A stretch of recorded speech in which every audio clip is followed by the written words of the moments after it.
All through this series, The Gift of Hope, we're going to be asking various people in different parts of our region, what are they hoping for Christmas? So we've got our first video. This was actually shot at the University of Waterloo. Let's take a look.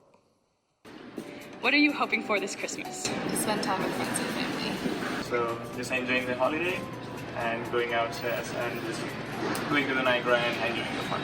Getting to see family and friends. I hope they have a good year. I'm hoping for a good time with my family and my friends and relatives. For this Christmas, I'm hoping to spend a greater portion of my time with family and friends instead of worrying about school and things like that. So I've always wondered and asked myself what Christmas is for and why I should celebrate it. So I think this Christmas, since my parents will be on vacation, I will take some time to really reflect and answer that question for myself.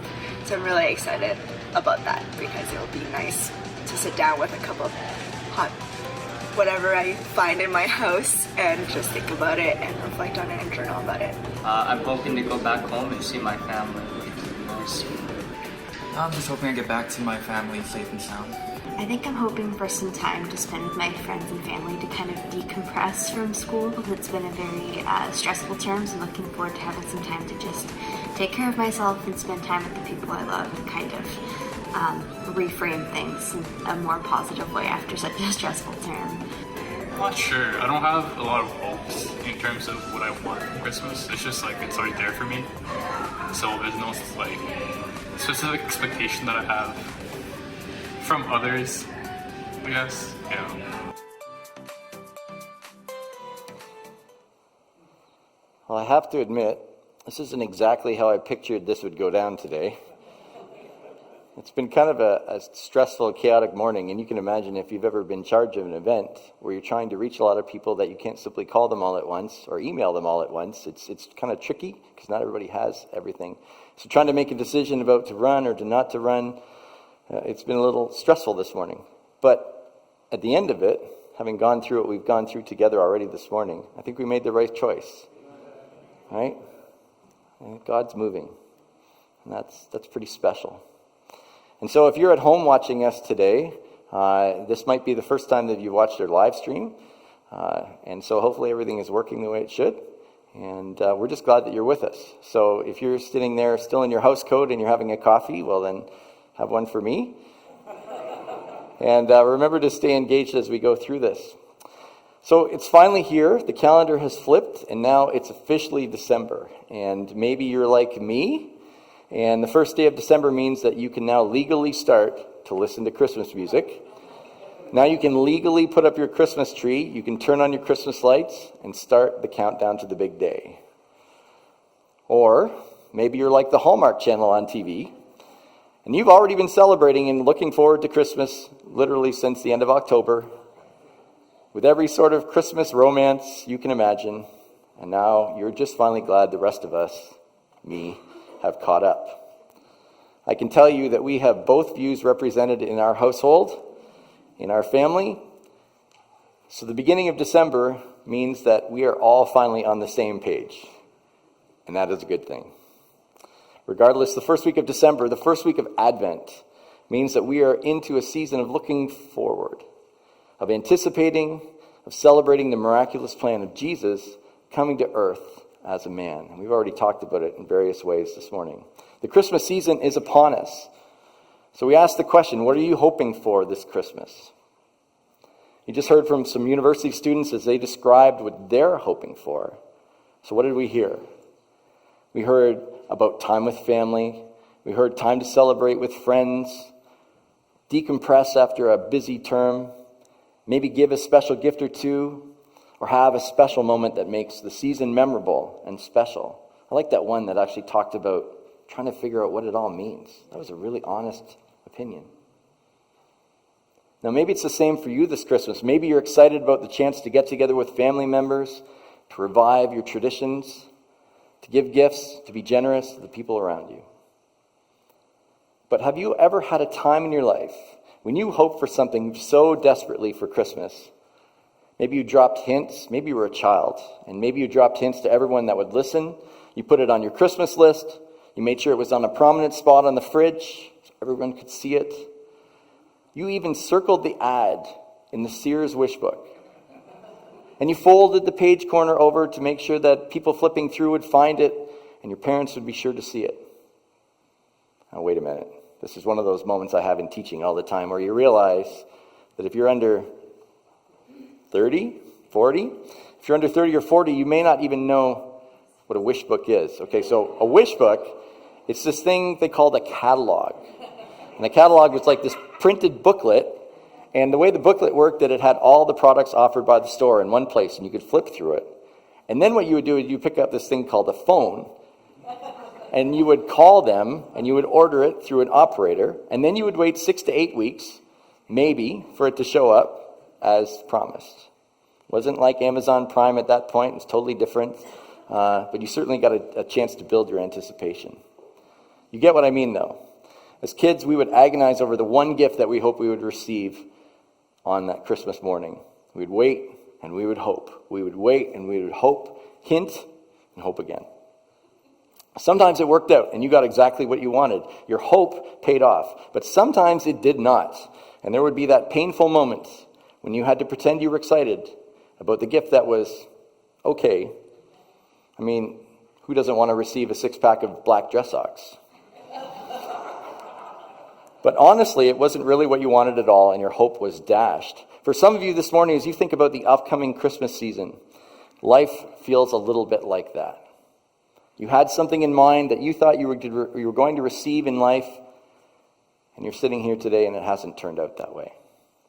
You were hoping for one thing, but you got another. You had hope, but now there's disappointment, maybe disillusionment, and maybe you're wondering if somehow God sent it to the wrong address, that somehow he messed up. Maybe he never really knew what you wanted at all. Maybe this has been a year with disappointment, with heartbreak or setbacks. You've lost a job. Maybe you're dealing with a relationship that's broken down or come apart. You're struggling in school. You're not sure if you're going to get your credit. You've got a sick relative, or maybe you've even lost a loved one, and right now you're looking at December, and all you're doing is just praying for a way to make it through the holidays. There's no joy, there's no anticipation when you look forward, and instead there's despair and no real hope. That's the reality for some of us. That's the reality for some of you watching today on the live stream. Maybe you're watching today, or maybe you're here today, and you wouldn't even call yourself a Christian, but regardless, you are here today, and for you the Christmas season is still a hard one. A time that you just don't get, just like the students that we saw. You don't understand what's going on, and there's stress and busyness. And your despair or your disappointment is just as real. The bottom line is that as we look forward to Christmas and head into our new series, The Gift of Hope, it's pretty clear that whether you're excited about the holidays or you're dreading them, the point remains. Everyone needs hope. Everyone needs hope. It is so important. Hope is the belief or desire that there's going to be a positive outcome in your life or your experience.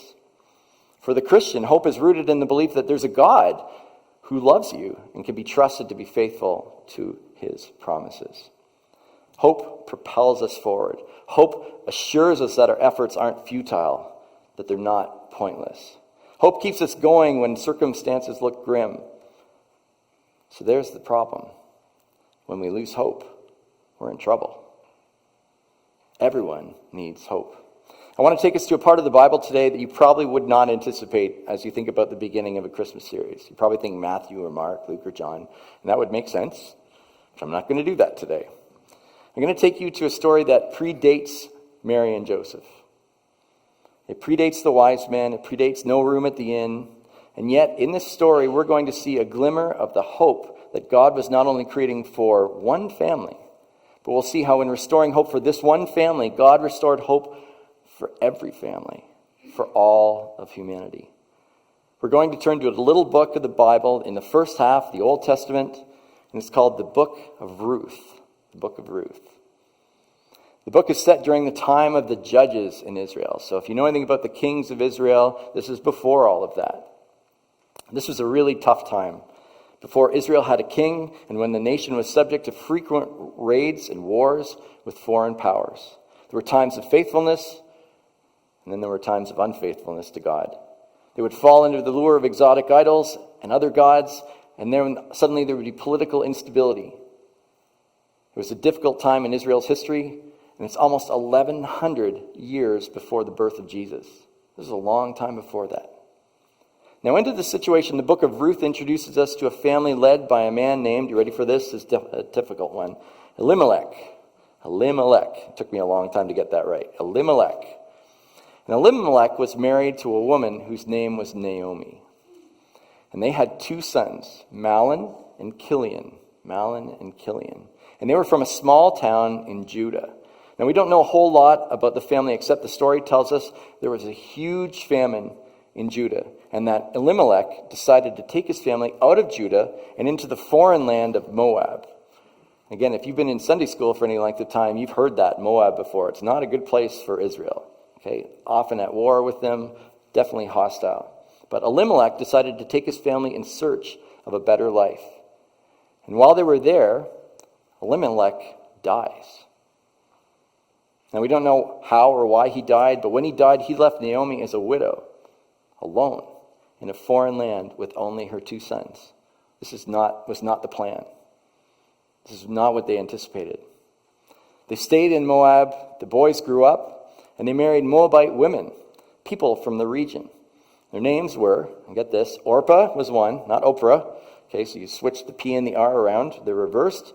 And they also met Orpah and Ruth, which is much easier to say. And this is our first glimpse of the person named in the title of the book, and one of only 2 females to have a book of the Bible named after her. Can you remember what the other one would be? That would be Esther. Very good. Okay, the all-star class is here today. That's good. The story goes on to say that about 10 years after Elimelech died, not only did Elimelech die, both sons, Mahlon and Kilian, passed away as well. We don't know how or why they died, but now Naomi and her 2 daughters-in-law were alone in Moab. The death of Elimelech and Naomi's 2 sons would have been tragic and heartbreaking for Naomi for sure. But think about the social and economic consequences of losing both your husband and your 2 sons. This would have made the situation much more dire. Naomi had lost her providers, her protectors, and her legal rights. She was a woman alone in a place where she was a foreigner. She was an outsider with no way to provide for herself in a culture that gave very little standing or opportunity to women at all. Naomi's situation looked hopeless. At this point in the story, Naomi decides, I better return to Judah, return to the homeland. By now the famine had passed and there's food in the land, so Naomi sets off for home with her Moabite daughters-in-law in tow. But along the way, Naomi has this moment of clarity. She realizes what she's about to do. She's about to take these young women to a completely new place, a place where they have no connections, a place where they would not be thought of very highly by the people because they were from Moab. They did not treat them very well. So Naomi stops. She speaks to both women. She suggests to them that they go back. Let her go back to Judah alone, but they return to Moab. Said, go back to your family homes and seek another opportunity to marry. So here's what it says in Ruth 1:11-13. If you got your Bibles, you can follow along, but it'll be on the screen. Naomi replied, why should you go with me? Can I still give birth to other sons who could grow up to be your husband? No, my daughters, return to your parents' home, for I am too old to marry again. And even if it were possible and I were to get married tonight and bear sons, then what? Would you wait for them to grow up and refuse to marry someone else? No, of course not, my daughters. This is the part I want you to get. Things are far more bitter for me than for you, because the Lord himself has raised his fist against me. Can you hear Naomi's pain in the statement? Can you hear that? She is completely, totally undone. In her mind, God has not only abandoned her, but come against her. If we're really honest, there's probably a few people here, you see that phrase up there and you can relate to the statement. You feel like Naomi this morning, and maybe you're watching online and you feel like that as well. Yet Naomi's gesture to the daughters is a very generous one. For in letting the daughters leave, they could return to the safety of their family. But Naomi now would be even more alone, more vulnerable. And it's easy to imagine the tension and the unease as Naomi said the words. What would they do? Orpah, the one daughter-in-law, thinks about the offer. She slowly kisses Naomi goodbye. She decides to accept, and she sets off to return to her homeland. And now the camera pans to Ruth. What would she do? Naomi waits for the answer, and she's sure that she's going to be left alone. This would just be one more strike against her. Yet Ruth does something extraordinary, something completely unexpected. Ruth turns to Naomi, and she says what are probably the most quoted and recognizable verses in the entire book of Ruth. Here's what she says. Ruth replied, "Don't ask me to leave you and turn back. Wherever you go, I will go. Wherever you live, I will live. Your people will be my people, and your God will be my God. Wherever you die, I will die, and there I will be buried. May the Lord punish me severely if I allow anything but death to separate us." Wow. You probably have heard this maybe as part of a wedding ceremony. A lot of times people use this as part of their vows, a proclamation of love and marriage, fitting for a marriage relationship. But this is an entirely different context. Totally different. Ruth is tying herself to a widowed mother-in-law, leaving her own family and homeland to become an alien in a strange land with nothing but uncertainty and very little hope for the future. And this is the moment we catch a glimpse of the fact that maybe God hadn't forgotten Naomi after all. So the two women, they travel back to Judah, back to Naomi's homeland, a little town called, wait for it, Bethlehem. Yeah, Bethlehem. Yes, as in, oh, little town of Bethlehem, the same Bethlehem of the Christmas story. And this is the first clue as to why we're in the book of Ruth at the beginning of Advent. Now, can you imagine what it would be like for Naomi to come home after being gone for so long? People would be excited to see her. She'd been gone for somewhere in the neighborhood of 15 years, maybe longer. But where was Elimelech? Where was her husband? Where were her two boys, Mahlon and Chilion? And who's the Moabite woman with her? Imagine, Naomi would have to painfully recount in detail the story of her losses to everyone who asked, over and over and over again. And if there's any doubt about Naomi's grief, it becomes blatantly obvious as she answers those who ask about her in chapter 1, verse 20 to 21. Here's what she said. She says, "Don't call me Naomi." She responded, "Instead, call me Mara. For the Almighty has made life very bitter for me. I went away full, but the Lord has brought me home empty. Why call me Naomi when the Lord has caused me to suffer and the Almighty has sent such tragedy upon me?" Ouch. Have you ever felt like that? Have you known someone who's felt like that? Naomi is overwhelmed by her emptiness and suffering, and truthfully, sometimes we felt like that too. Sometimes we're Naomi, and sometimes we see Naomis all around us. What about the couple that have tried for years and years to have a baby, whose hopes rise and fall with every negative pregnancy test? What about the family rocked by a person struggling with substance abuse, stuck in the cycle of addiction and powerless to help the person they love, but barely recognized anymore? What about the student that goes to school every day alone, only to be bullied, isolated, no end in sight, no one stepping in to help? Now, maybe for you it's not that dramatic. Maybe it's simply just been a series of disappointments in your life, discouraging times, but it still hurts. We all need hope. Everyone needs hope. But sometimes, like Naomi, we accuse God of bringing us home empty. Sometimes we believe that God has made life bitter for us as well. God hasn't upheld his end of the bargain, if such a thing exists. But here's something I want you to remember today. Remember this. Sometimes hope is less about what you can see and more about what God can do. Sometimes hope is less about what you can see and more about what God can do. When we're losing hope, often it has to do with being overwhelmed by our circumstance and the inability to see any light at the end of the tunnel. Just like Naomi, we can't see a way out because we're looking at the wrong things. Real hope isn't based on us. It's not based on our ability. Hope is based on God's faithfulness. Hope is based on his promise and on what he can do, on his power. Hope is less about what you can see and more about what God can do. So let's shift back for a second. We're going to go to the New Testament for just a minute, to the book of Romans, the book of Romans. And here the Apostle Paul is giving some direction to the church there about how hope works and where it comes from. I think this is important. So I want to look at Romans 15, verse 13.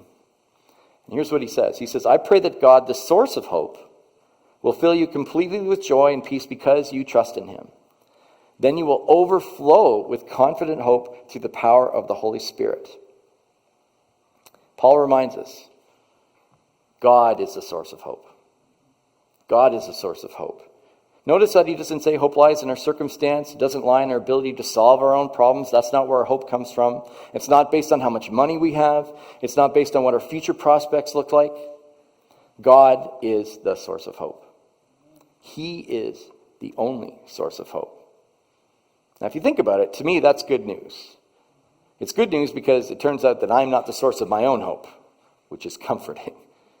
It's good news that the same one who created me, the same one who knows everything about me, the same one who tells me he always will love me, is indeed the source of my hope today. And I think that's good news for you too.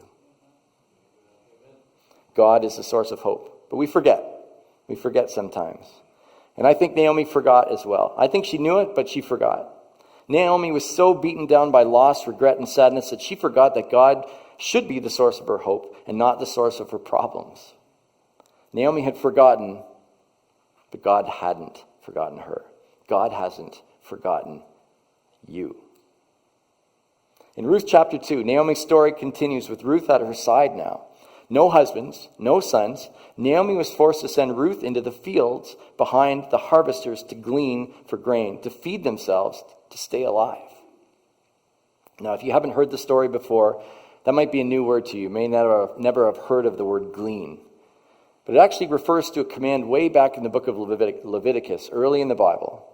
In chapter 19, verse 9, where it says to instruct the people that are harvesting to leave a small portion of the harvest behind, so that the poor and those unable to support themselves will be provided for. It's a beautiful idea when you think about it. God made sure that the poor had a way to feed themselves and maintain their pride and their dignity. But as beautiful as that sounds, it's not really the place you want to be if you don't have to be. It's not an enviable position. The poor were often mistreated by the workers. They'd be insulted. They might be beaten. They might be chased off the fields, disrespected. And the work would be hard. It would be slow. It's not like you've got a full crop to choose from. You're basically finding what's left over. And unfortunately, now Ruth and Naomi are part of the reality. But one of my favorite moments in this whole story, Ruth 1-4, and I would encourage you this week to go read it. It's not very long. It's a great story. But there's a small turn of phrase that's used in chapter 2, verse 3, that I think speaks to the fact that Naomi thought she was forgotten, but God hadn't forgotten her. And here's what it says. It says, so Ruth went out to gather grain behind the harvesters. Here it is. And as it happened, she found herself working in a field that belonged to Boaz, the relative of her father-in-law, Elimelech. Did you catch it? As it happened. Or you could say, as it turned out, or more literally, we might go, wouldn't you know it? Ruth goes out to glean for grain, completely dependent on the generosity and character of a stranger and landowner, and wouldn't you know, she ended up in the field of a relative of her father-in-law. Coincidence? I have a feeling that the author of the book had his tongue firmly in his cheek as he wrote the line. God leads Ruth to the field owned by a man named Boaz. Maybe this is the first time you've heard him, but this guy is wealthy. He's well respected. He's righteous. He's eligible as a bachelor. And he already has a strong connection to Naomi's family. What are the chances? Have you ever noticed that when you're really seeking after God and his peace and joy in your life, that you start to notice more and more coincidences of his grace and his work in your life? Have you noticed that? You start noticing more, as it happens, moments in your own situation. Never, never, never underestimate what God is doing behind the scenes in your life right now. When you read through the rest of chapter 2, we find out that Boaz is kind, that Boaz is generous. He notices Ruth working in his field, and so he says to his workers, he says, hey, you make sure you're good to her. He says, make sure she has access to water. He even tells them to leave more grain behind than they're supposed to, just to make sure she gets what she needs. On top of that, he even buys her lunch, which is quite the statement. Ruth does not understand why she's being treated this way. She knows it's not supposed to work like this. She's a Moabite. She shouldn't get this kind of treatment. In verse 11 and 12, we hear the interaction between Ruth and Boaz as Ruth tries to figure out how this has happened. Here's what she said. Ruth fell at his feet and thanked him warmly. "What have I done to deserve such kindness?" she asked. "I am a foreigner." "Yes, I know," Boaz replied, "but I also know everything you have done for your mother-in-law since the death of your husband. I have heard how you left your father and mother and your own land to live here among complete strangers. May the Lord, the God of Israel, under whose wings you have come to take refuge, reward you fully for what you have done." I think Boaz was speaking for God at that point in time. And I want to say to some of you that are working behind the scenes, God sees it all. God sees, I know what you've done. I know what you've left behind. I know what you've given up. I know what it's cost you. I've seen what you've done. Can you imagine? Imagine the sigh of relief for Ruth as she hears the words. Suddenly there was hope where there was none before. Everyone needs hope. Ruth included, and God is the source of the hope. When Ruth goes back to Naomi at the end of the first day, she has enough grain, not just a little bit like Naomi was expected, but she has a whole basket. And Naomi is shocked and she's overjoyed, and even more so as Ruth describes the events of the day and how Boaz has treated her with grace and generosity. And as you read through the rest of the second chapter, you can hear hope springing to life in Naomi as she begins to recognize that God is still at work in their situation. You see, sometimes hope arrives when we realize that God never left. Sometimes hope arrives when we realize that God has never left. Sometimes hope arrives when we realize that He never left. Hope shows up. Not because He left, because we become aware. This was true for Naomi. God has always and was always aware and involved in her situation, but it wasn't until Naomi realized that He was still there that's when her hope came back to life. If you're lacking in hope today, consider asking God to show you this. Ask Him to show you how He hasn't left you. Ask Him to show you how He hasn't left you despite what your circumstances in front of you might say. He will. Naomi tells Ruth to continue working in Boaz's field until the end of harvest. And she says, okay, let's accept this provision from God. Sometime later, the story picks up again, and now Naomi is ready to try and move things along. Boaz's kindness has provided for Naomi and Ruth, and Naomi is now full of that confident faith that Paul talked about. Right? She's transformed. Now she's got confidence, so she decides to act. Naomi decides to play Cupid. In chapter 3, interesting story, and you have to read this because it's even hard to sort of get your head around. I'll just give you a little bit now. Naomi tells Ruth to get dressed up and to sneak into the area where the men were threshing grain, and that to find Boaz that night as he slept, and then to sleep at his feet until he wakes up and tells her what to do. Now, to us, that sounds like a crazy plan. I'm not sure if Naomi was totally thinking correctly. In fact, it might even sound improper and something we wouldn't expect them to do, but apparently this was an act of submission in the time. And in doing this, Naomi was appealing to Boaz and his sense of duty, and to his kindness, and to his role as a family member. Specifically, something called a family redeemer, which you may have heard about if you studied this book before. But we'll get back to that in a second. So just like Naomi suggested, Boaz wakes up, Ruth is there at his feet, and Boaz, a righteous man, is clearly moved by Ruth's act of submission. And on the spot, he promises to marry Ruth. The only problem is, there's always a problem. This is the dun-dun-dun. It turns out Boaz like, I would marry you, but it turns out there's a closer relative that has sort of the first right of refusal in this idea of the family redeemer. So in Jewish tradition, when land had to be sold because of debts or hard times, the closest family member had the right to buy the land and all the possessions to keep them in the family so that the property would remain in the family until the times improved. That was what they had set up. And the person that could do that was known as the family redeemer or the kinsman redeemer, because they would redeem the land and redeem the possessions. In chapter 4, Boaz is clearly on the move. He's got a plan. So Boaz meets with this closest relative who agrees. He's like, oh, that's a good idea. I'll buy Naomi's land and her possessions. But then Boaz reminds him, oh, one more thing I forgot to mention.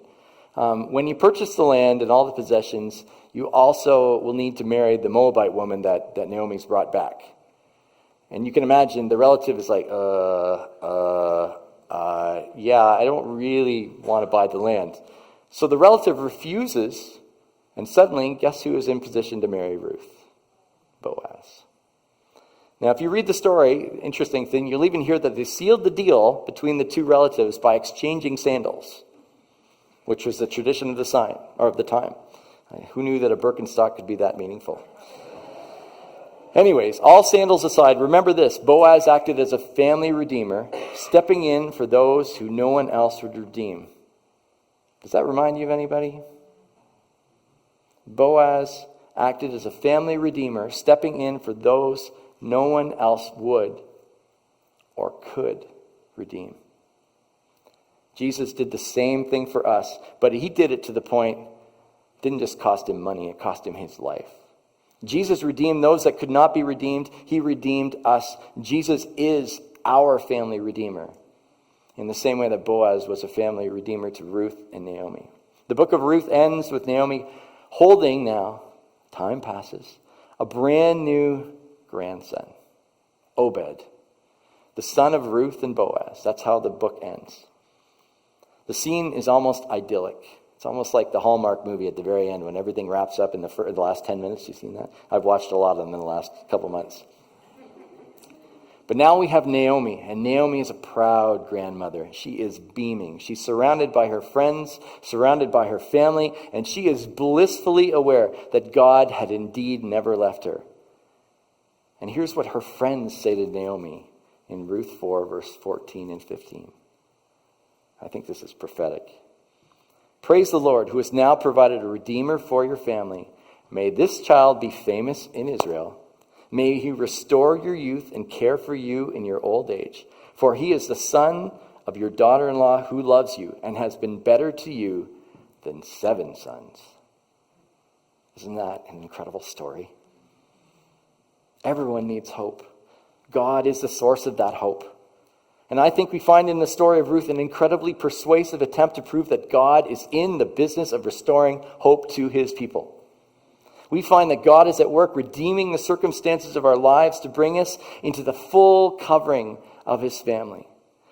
Because amazing as this story is on its own, there's still something that I haven't even told you that's even more incredible, more to the point, more to be found, something that speaks to God's plan, not just for that family, but for all humanity, and specifically for us at the Christmas season. Look at Matthew 1. And in Matthew 1, you're going to find a long list of names.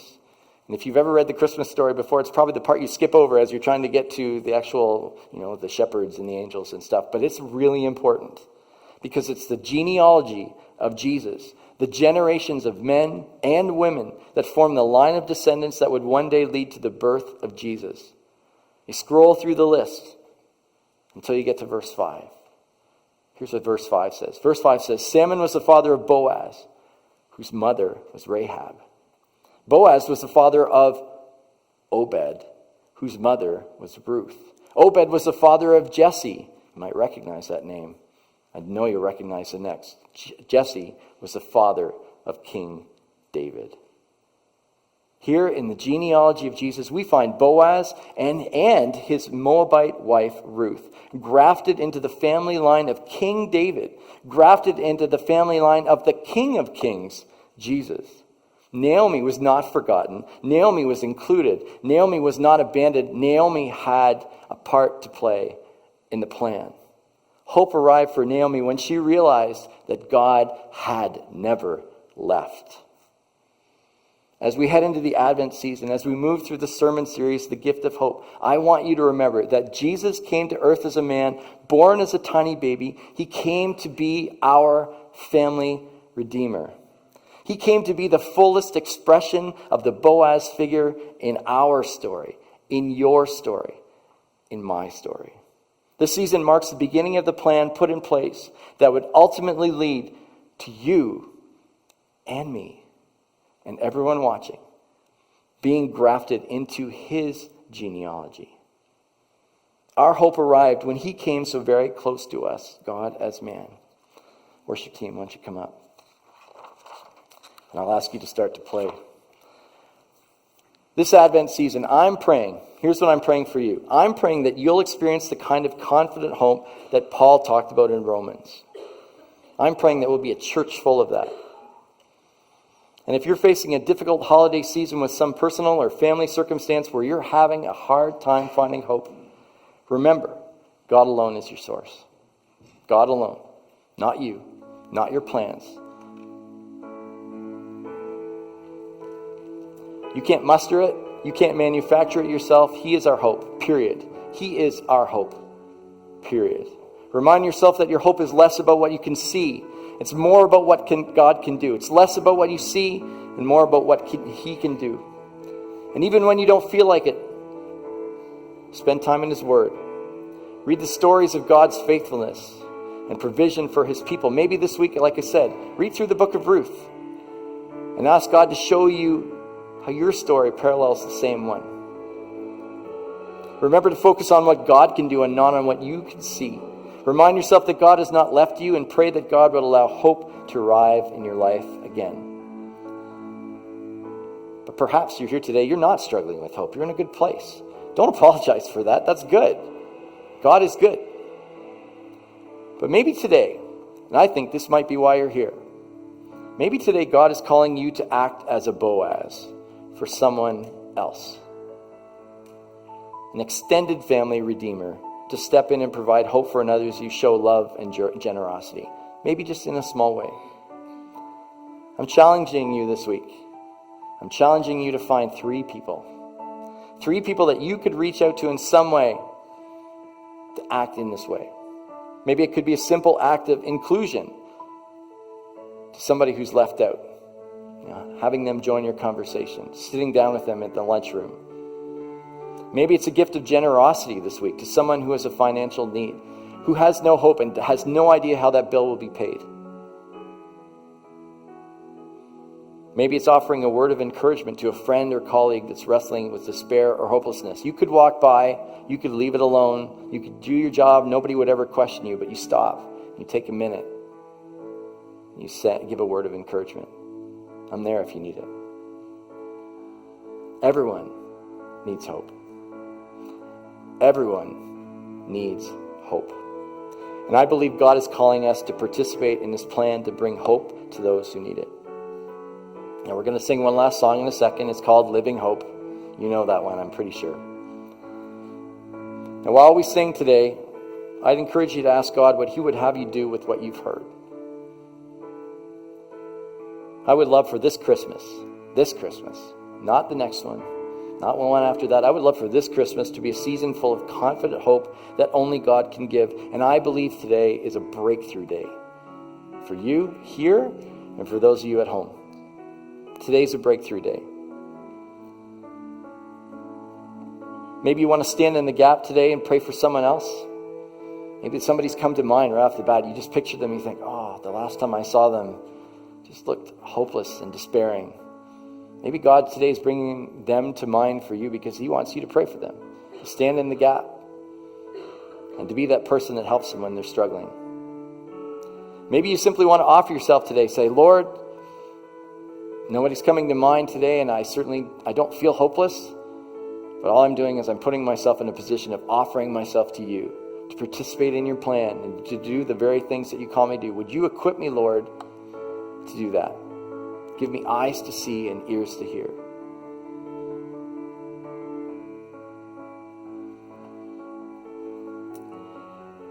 I believe that this is a breakthrough day.